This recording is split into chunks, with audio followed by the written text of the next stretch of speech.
తిరుపతిలో బీసీ నేత ఆల్మెండ్ రాజు మాజీ టీటీడీ చైర్మన్ భూమన కరుణాకర్ రెడ్డిపై సంచలన వ్యాఖ్యలు చేశారు.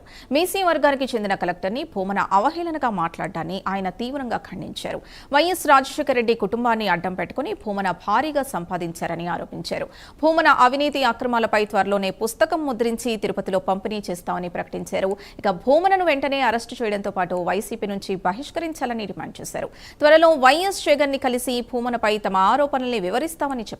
ఇక ఈ సందర్భంగా భూమన పేరును కించపరిచే పదంతో సంబోధిస్తూ తీవ్ర విమర్శలు చేశారు. రాజశేఖర రెడ్డి కుటుంబాన్ని అడ్డం పెట్టుకొని ఆ బతుకంతా ఎలా బతికిందో తిరుపతిలో 90s నుంచి ఉన్నటువంటి స్థానికులకు తెలుసు.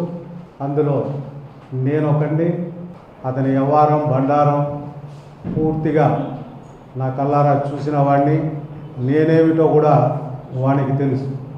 రాజకీయాల నుంచి బెదిరింపు ధోరణికి వెళ్ళి వాళ్ళు ప్రత్యర్థ పార్టీలతో కొట్లాడుకుంటారో, నరుపుకుంటారో, చంపుకుంటారో, తిట్టుకుంటారో, వాళ్ళ ఇష్టం. చివరికి తటస్థంగా ఉన్నటువంటి వ్యక్తులైతేనేమి, లేదు రాజ్యాంగ పరిరక్షకులైనటువంటి వారిని కానీ వీరిపైన కూడా దాడి చేయడం, వీరిపైన కూడా నోటికి ఎట్లొస్తే అట్లా మాట్లాడడం, ఇది తిరుపతి ప్రజలే కాదు యావత్ రాష్ట్ర ప్రజలు కూడా ఒకసారి ఆలోచించుకోవాల్సిన విషయం.